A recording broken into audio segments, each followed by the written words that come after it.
Ce n'est pas le dinar qui a diminué, c'est le dollar qui a augmenté. En voici des paroles déjà entendues par ses prédécesseurs et par le Premier ministre. Abdelrahman Ben Khalfa est allé plus loin que dans son discours officiel en pointant du doigt ceux qui vendent de grands montants de dinars comme des croissants à des prix faibles.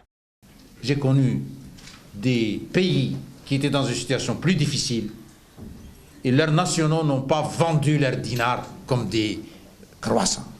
Les questions de la hausse des prix de l'énergie et de leur impact sur le pouvoir d'achat des ménages ont suscité un vif débat au cours des dernières semaines. Pourtant, Ben Khalfa ne perd pas espoir, il tente toujours de rassurer. J'ai dit encore une fois, dans la loi de finances 2016, il n'y a que l'électricité, que le gaz, que les carburants et point, barre, aucune autre chose.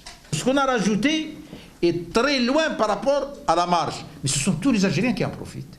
Ils en profitent directement ou indirectement, soit parce qu'un dossier tout soit. Et donc la transparence existe, elle n'est pas publiée, nous la connaissons dans nos comptes au dinar. Un pressentiment que le ministre des Finances n'a pas hésité à confirmer très rapidement dans ses interventions, aussi bien à l'APN qu'aujourd'hui, en réponse aux préoccupations exprimées à l'article 66 de la loi de finances 2016. Il y a des sociétés qui sont en charaka, en partenariat.